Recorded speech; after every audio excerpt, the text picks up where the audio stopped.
আপনি কন্টিনিউ করেন প্লিজ। হ্যাঁ, আপনি আমার কথা হলো রাখেন প্লিজ, এভাবে কথা বললে টকশো চালানো যাবে না।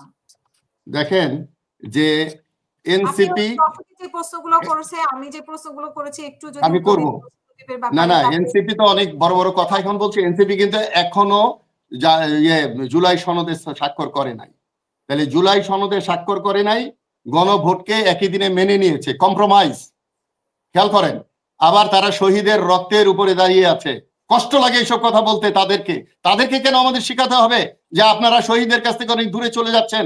আপনাদের সহপাঠী, আপনাদের সাথের লোকের কাছ থেকে আপনারা ক্ষমতার লোভে, ভোটের লোভে, এমপি হওয়ার লোভে, এপিএস হওয়ার, পিএস হওয়ার লোভে, এবং আপনারা এই মন্ত্রী হওয়ার লোভে আপনারা সব আপনাদের সহযাত্রী দেখেন ভাগের পর ভাগ হয়ে যাচ্ছে, দূরে সরে যাচ্ছে। এখন গিয়ে কি করছেন? ওই নুরুল হক নূর এর পার্টি, এবি পার্টি, এই নুরুল হক নূরকে তো বিএনপি ঢুকতে দেয় নাই, এই জন্য এখন আবার আপনাদের সাথে জোট করছে। এই এবি পার্টির মঞ্জু ভাইকে আমি গিয়ে বলেছিলাম যে সংস্কার জোটের মধ্যে, জাতীয় সংস্কার জোটে আসেন। উনি বলছে সংস্কারের বাইরে কেউ নাই, সবাই সংস্কার চায়। আমি বলছি কয়দিন পরে বুঝবেন। এখন আমাদের নাম অনুকরণ করি, আমাদের জোটের নাম জাতীয় সংস্কার জোট, ওনারা দিয়েছেন গণতান্ত্রিক সংস্কার জোট। উনি 3 মাস আগে আমারে বলছে সংস্কারের পক্ষে সবাই আছে, কেউ সংস্কারের বিপক্ষে নাই। বুঝতে সময় লেগেছে। তা এই এনসিপিরও বুঝতে একটু সময় লাগবে, বয়স হতে হবে তো, এবং দেখতে হবে অনেক কিছু। এখন আসেন, প্রশ্নকর্তা যে প্রশ্ন করেছে জামাতের জেলা আমিরের উপর হামলা, এই যে হামলা, মামলা, তারপরে দোষারোপ, তারপরে আপনি মিথ্যা বলা, এবং অন্য অন্য আগের রাজনৈতিক স্টাইলেই মিছিল, মিটিং, শোডাউন করা, গাড়ি বহর করা, এগুলো আগের মতোই রয়ে গেছে। এখানে তরুণদের কাছ থেকে যে পরিবর্তন জনগণ চেয়েছিল সেটা হয়নি। এবং আমি স্বরাষ্ট্রমন্ত্রীর কথা আসছিল যে উনি লটারি দিয়ে কেন এটা করলেন, এটা কি প্রকাশ্যে করেছে?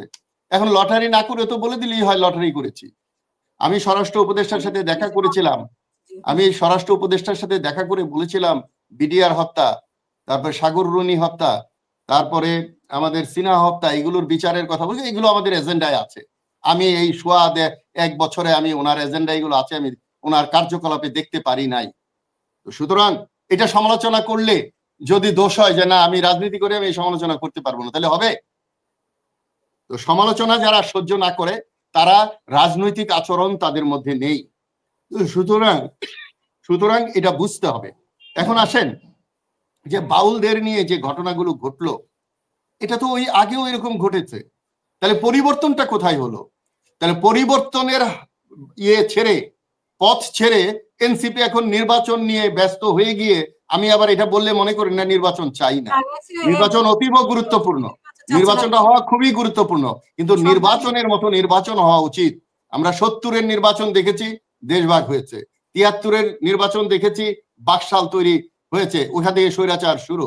এরপরে কয়েকটা নির্বাচন দিয়ে মার্শাল্লকে জায়েজ করা হয়েছে। গত 3টা নির্বাচন আমরা দেখেছি। এই আগামী নির্বাচন হলে একটা দেশ ভালো হয়ে যাবে, নতুন পথে যাবে, এটা হবে না। কারণ সবাই ক্ষমতার জন্য, ওই যে ক্ষমতা থেকে দায়িত্বে আসা, সেটা এনসিপিও আসেনি। তারা ক্ষমতার প্রতি, টাকার প্রতি তাদের যে লোভ, জনগণ এটা বুঝতে পারছে এবং দেখতে পাচ্ছে, এবং বলেই দিয়েছে একজন ওনাদের যে 20 কোটি টাকা লাগে ইলেকশনে যেতে। তো কেন 20 কোটি টাকা লাগবে একটা স্বাধীন দেশে নির্বাচন করতে? এই জবাব তাকে একদিন দিতেই হবে। আমাদের কেউ না, মানে আসিফ আমাদের কেউ। এইগুলো বুঝবাজি বোঝে। এখন শোনেন, এই আছে না, ওনারা হলেন ওই যে আপনার উট পাখি, ঝড় আসলে মরুভূমির ওই বালির ভিতরে মাথা ঢুকিয়ে থাকে, ঝড় দেখে না, মনে করে ঝড় আসে নাই। তো সুতরাং এইগুলো বোঝানোর ক্ষমতা আছে শুধু জনগণের। জবাব দিবে জনগণ, মাঠে গেলে জবাব দিবে। আপনি এনসিপি আজকে 2 মাস 3 মাস আগের এনসিপি আর এখনকার এনসিপি এক নয়। 2 মাস 3 মাস আগে এনসিপির 2-3টা নেতাকে যেভাবে কথা বলতে আমরা দেখেছি, এখন জনগণ সেইভাবে কথা বলতে দেখছে না। আপনি বিশ্বাস করেন, এই যে জামাত এবং বিএনপি, এই 2 দলের কারণে অন্য কোন দল এখন সঠিকভাবে, সুষ্ঠুভাবে, নীরবে নির্বাচন প্রচারণা করতে পারছে না। আমার এলাকায় গাজীপুরে যে ধানের শীষের পোস্টার এই ইয়ের মধ্যে মারা হচ্ছে, কি বলে, দাড়িপাল্লার উপরে, এবং সারা দেশেই এগুলো মিডিয়াতে আসছে, এটা নিয়ে ঝগড়া হচ্ছে, বিবাদ হচ্ছে। আপনি দেখেন একটা দলের, আমি তো কোন দলেরই ছেড়ে কথা বলছি না, এই না যে শুধু এনসিপি, একটা দলের 8,000 লোক বহিষ্কার করা হলো। আপনি দেখেন 165 জন তারা হত্যা করলো, যেটা 150 জন হত্যা হয়েছিল ইউনিয়ন কাউন্সিলে। আমি গত 3 মাস আগে থেকে বলতেছি নির্বাচন যদি পিআর ছাড়া বা সঠিক সংস্কার ছাড়া হয় আগামীতে 1000 লোক মারা যাবে। এই 165 থেকে যোগ দিতে থাকেন।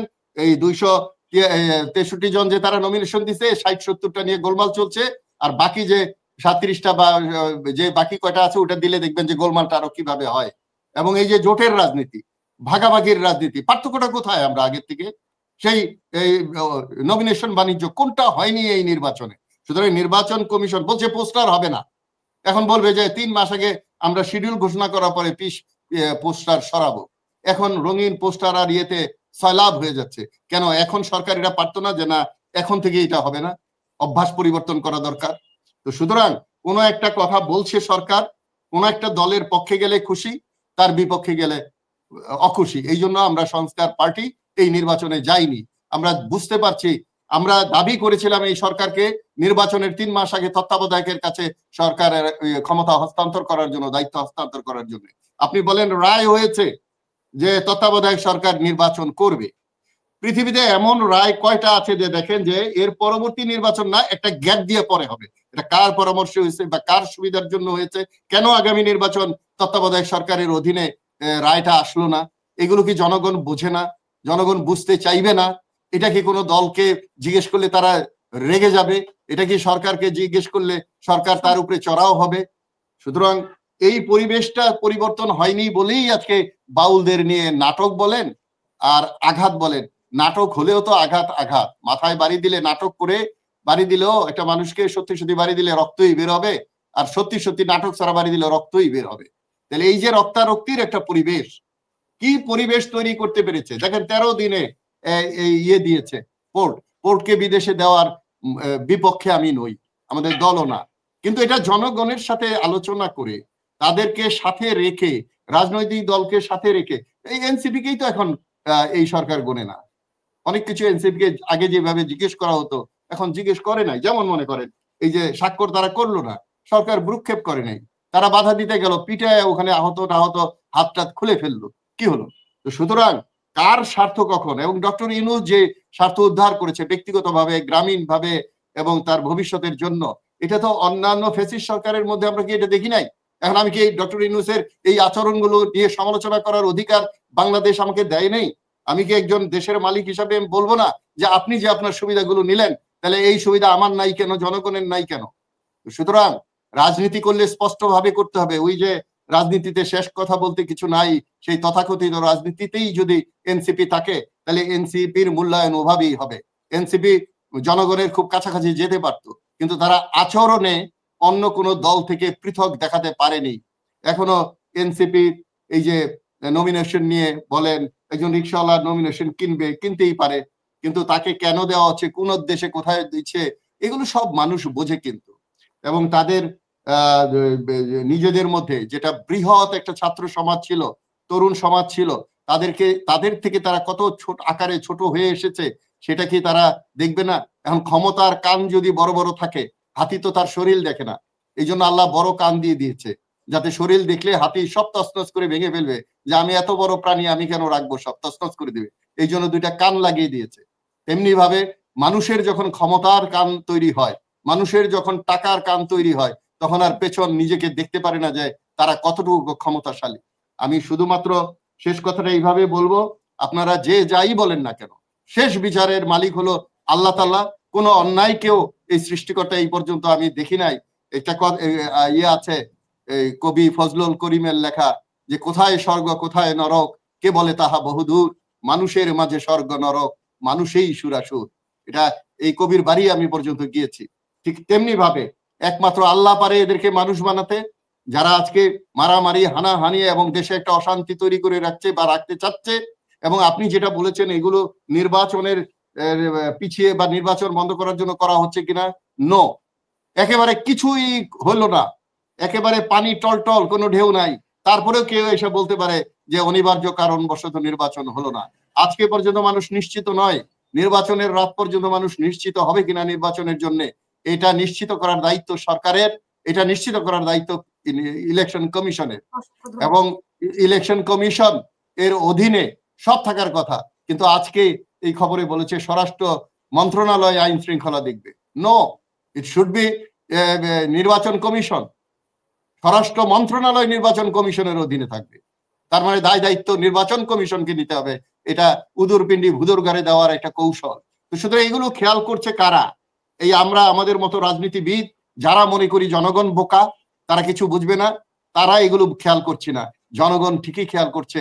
আগামী নির্বাচনে সঠিক রায় জনগণ দিবে, না দিলে আমরা নতুন বাংলাদেশ পাবো না। আমরা এমন কোন রাজনৈতিক দল দেখছি না যারা নির্বাচনে যাচ্ছে তাদের মধ্যে জনগণের পক্ষে, জনগণের জন্যে, জনস্বার্থে, দেশের স্বার্থে, দেশের কল্যাণে এগিয়ে আসছে, এরকম দেখছি না। আর এর আগে এনসিপির উনি যে উত্তর দিয়েছেন, আমার কথা হলো যে এই যে পার্থক্যটা তো পরিষ্কার বোঝা যায়। উনি বলেন প্রোটোকল তখন থাকবে না। প্রোটোকল না থাকলেও 3 জন বা 4 জন উপদেষ্টা হয়ে নির্বাচনে যাওয়া আর সরাসরি ছাত্রদের থেকে নির্বাচনে যাওয়া একই দলে বা বিভিন্ন দলে, এটা কখনোই এক হতে পারে না। এই বৈষম্য তৈরি করার জন্য যারা বৈষম্য নিয়ে রাজনীতি করেছিলেন, আন্দোলন করেছিলেন, তারাই আজকে বাংলাদেশে বৈষম্য তৈরিতে সহায়তা করেছে। এটা ইতিহাসে থাকবে। ইতিহাসের শিক্ষা না নিলেও ইতিহাস একদিন প্রমাণ করবে। এবং ইতিহাস এই সরকার যদি সুষ্ঠু নির্বাচন না দিতে পারে, কোন রকম এদিক সেদিক করে, তাহলে এই সরকারের প্রতিটা মানুষই কিন্তু নিগৃহীত হবে ইতিহাসে এবং জনগণের কাছে।